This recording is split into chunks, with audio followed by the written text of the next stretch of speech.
Ugonjwa wa hantavirus. Hantavirus pulmonale syndrome ni ugonjwa wa hatari unaosababishwa na virusi vinavyojulikana kama hantavirus. Ugonjwa huu huathiri zaidi mifumo ya upumuaji na wakati mwingine figo za binadamu. Ingawa si ugonjwa unaopatikana mara kwa mara katika nchi nyingi za Afrika, wataalamu wa afya duniani wanaendelea kutoa tahadhari kutokana na uwezo wake wa kusababisha madhara makubwa ya afya ya binadamu. Virusi vya hantavirus husambazwa zaidi kupitia panya wa porini na baadhi ya wanyama wadogo wadogo wanaobeba virusi hivyo bila wao wenyewe kuonekana wagonjwa.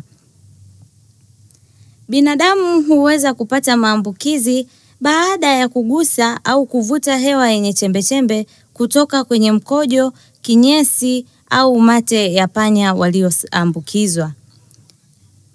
Mara nyingi hali hii hutokea katika maeneo yasiyo safi, maghala, nyumba zinazofungwa muda mrefu au sehemu zenye uvamizi mkubwa wa panya.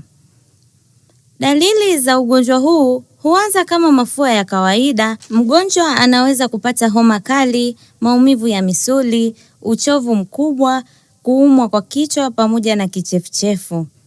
Kadri ugonjwa unavyoendelea, mgonjwa huanza kupata shida ya kupumua, kukohoa na wakati mwingine kifua kubana kutokana na maji kujaa kwenye mapafu. Katika hatua kali, ugonjwa huu unaweza kusababisha kifo ikiwa mgonjwa hatapatiwa matibabu ya mapema. Wataalamu wa afya wanashauri jamii kuchukua tahadhari kubwa dhidi ya panya ili kujikinga na maambukizi ya hantavirus. Wananchi wanatakiwa kuhakikisha mazingira yao kuwa safi wakati wote, kufunika chakula vizuri na kuziba mashimo yanayoweza kutumiwa na panya kuingia ndani ya nyumba. Pia inapendekezwa kutumia glove na barakoa wakati wa kusafisha maeneo yenye uchafu wa panya ili kuepuka kuvuta hewa yenye virusi. Kwa sasa hakuna tiba maalum ya kuua virusi vya hantavirus, lakini matibabu ya haraka hospitalini yanaweza kusaidia kupunguza madhara ya ugonjwa huo na kuongeza nafasi ya mgonjwa kupona.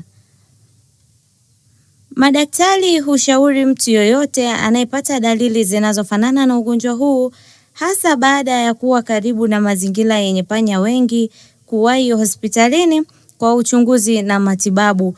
Kwa ujumla, hantavirus ni ugonjwa hatari lakini unaoweza kuzuilika kwa kuzingatia usafi wa mazingira, kudhibiti panya na kuchukua tahadhari za kiafya katika maeneo yenye hatari ya maambukizi.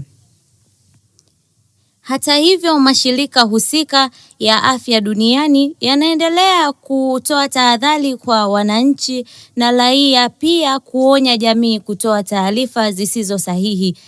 Kwa ajili ya kuendelea kupata taarifa sahihi kuhusiana na ugonjwa wa hantavirus, endelea kutufuatilia katika mitandao yetu ya kijamii, Facebook, Instagram, X na Thread @AngelTV Online. Pia tunapatikana YouTube kama Angel TV Online. Kumbuka usisahau kusubscribe, kucomment na kushare kwenye chaneli yetu. Ulikuwa na mimi Sylvia Filmon wa Angel TV.